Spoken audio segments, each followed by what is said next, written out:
Hey, this is Art from My New Microphone.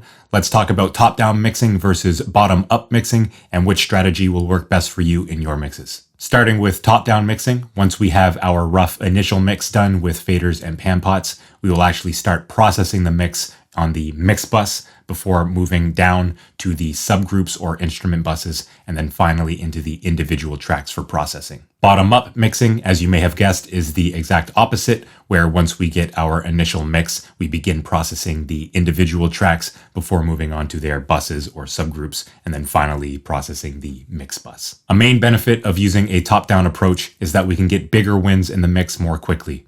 For example, if there's a consistent problem in the background vocals, rather than going through each individual track and addressing it there, we can have a single chain of processors on the background vocal bus that act to address those issues on a single channel. Doing things this way can be much more effective and will save us time in the mix. It will also allow us to use fewer processors, which is another huge benefit of the top-down approach. Using fewer plugins in the mix will reduce CPU load, it will reduce any potential latency issues we may encounter, and it will also help maintain the purity of the audio signals within the mix. I actually have a dedicated video on how plugins may degrade the original audio of our mix sessions. I will leave a link to that in the description box down below. And perhaps a third benefit of using a top-down approach during our mixes is that by having processing first set up on the mix bus and the instrument buses, when it comes time to doing any processing, if need be, on the individual tracks, we can get a bit more aggressive with such processing, knowing that any processing on the instrument buses or the mix bus will help sort of curb the extreme processing on the individual tracks. A con worth addressing about top-down mixing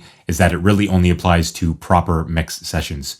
If we are musicians that like to compose and mix as we compose within our digital audio workstations, it's virtually impossible to implement a top-down approach. Of course, we are discussing top-down mixing and not top-down composing, but I figured that this con was worth addressing in this video. Another con of top-down mixing is that it's less focused, at least initially, on the individual tracks, and if there are glaring issues on any of the individual tracks, we may miss these as we go about processing the mix bus and the instrument buses. All right, moving on to the pros of bottom-up mixing. You may have guessed this one already, but it's a great way of getting a rough initial mix as we go through composing music within our digital audio workstations. As we're introducing new tracks into our composition, we can easily go in and process them to make them fit into the mix as we see fit while we are composing. Another pro of bottom-up mixing is that it is a natural extension of getting a proper initial mix with just faders and pan pots. When getting our initial mix, it's essential that we're moving individual faders on individual tracks, and by moving on to a bottom-up approach, we can go ahead and process those individual tracks as we see fit. A few downsides of bottom-up mixing is that it is time-consuming to go through each individual track and process it appropriately to make it fit properly into the mix, and it also often requires more plugins, which can lead to CPU load issues and latency issues throughout the mix. So which approach is better for you and your mixes, the top-down approach or the bottom-up approach? Well, mixing is a lot more cyclical than it is linear. It's very hard to nail down a step-by-step approach to mixing. There will always be little things that we will go back to help enhance and perfect the mix. And so it's often the case that a hybrid approach is best, where we don't sort of shoehorn ourselves into only doing top-down or only doing bottom-up. Personally, when I'm mixing, I typically use a hybrid system that is much more focused on the top-down approach. I'll start by getting the rough initial mix with faders and pan pots and address any issues that I see come up in the individual tracks before moving on. Once that's done, I will set up any routing for my instrument buses and subgroups,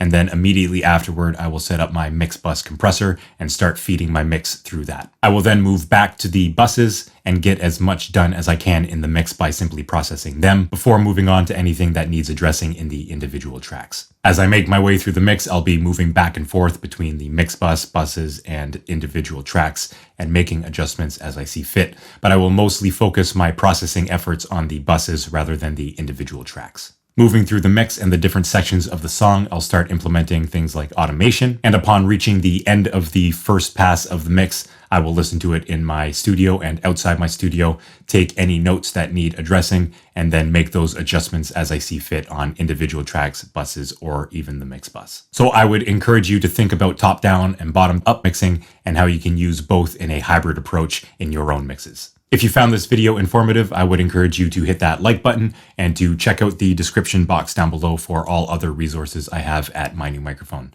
I'd like to thank you for being here, and on the end screen I will throw up a few other videos worth checking out, so click on one of these and I will see you in the next video.